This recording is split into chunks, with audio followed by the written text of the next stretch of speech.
This is how you make a cool glitchy matrix transition effect inside After Effects. I'm going to go to composition, new composition, matrix transition, 3840, 2160, 60 frames a second, 7 seconds long, background color black, okay. Then I'm going to take this cool drone shot of the icy mountains that I've got, and I'm going to click and drag that in. Then I'm going to apply an effect called CC ball action. Click and drag onto our clip. Then I'm going to drop down all the effects down here on the timeline. I'm going to set the grid spacing to 0. Then I'm going to go straight to the display. So I'm going to keyframe, click the little stopwatch there, and then the twist angle. Then I'm going to highlight these two keyframes and then take them to 5 seconds. So our end image is like this. And then we're just going to start to mess it up. So I'm going to increase the display so it goes to this sort of like hypertextualized map sort of look. Then I'm going to increase the twist angle so it all starts sort of turning into like this baking soda kind of look. And then we've got this sort of twisting transition like this. Let's increase it a bit more. The only problem is now is that we can see the edges of the clip and it looks like a clip.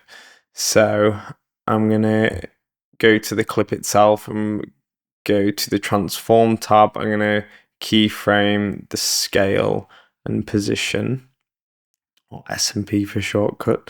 And then I'm going to go to the 5 second mark again. I'm going to increase the scale. And then I'm going to head for the sky, so just drag it up so our end position's like this. That way the borders of our clip are a bit more covered than if it was just completely separate. You can go back to the effects and just keep playing around till you get something that you like. And I'm also going to now keyframe the rotation as well. So anytime you make a new keyframe, I drag it to the 5 seconds, so the image always ends like that. I'm going to increase the rotation a bit, like this. And then I'm going to keyframe the ball size, and then put that at 1 second, and then make it 0 on 0 seconds. So that way it sort of fades in like this, and starts to materialize. So now we've got this cool sort of twisting transition. It looks like it's falling from the sky or something. And then just to top it all off, I'm going to go to the effects again and apply a glow. Click and drag onto the clip. It's all going to go a bit crazy, so I'm going to go up here and then turn down the threshold a bit so it goes a bit more white. Turn down the glow radius so we can see the pixels a tiny bit more. Turn down the glow intensity.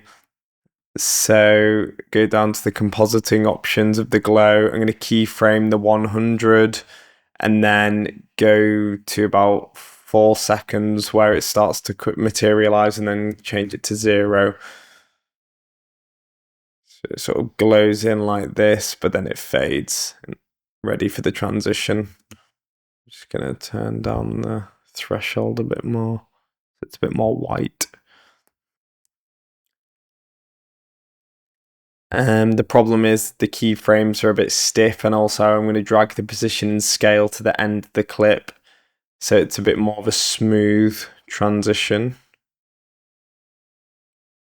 And then I'm going to highlight the keyframes, right click, keyframe interpolation, and do Bezier.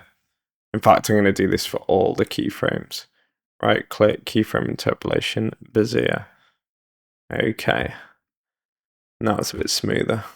If we want more control of the speed without changing all the keyframes individually, I'm going to go right click, go pre-compose. And then I'm going to go right click and go enable time remapping. And then go to the end of the clip, make a keyframe here, and then drag it to like 3 seconds. Highlight them, Bezier.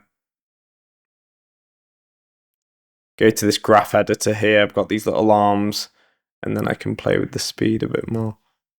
And feel free to keep playing around with the keyframes to get that sort of smooth transition, and you can sort of clean up these square edges a bit by zooming in a bit more.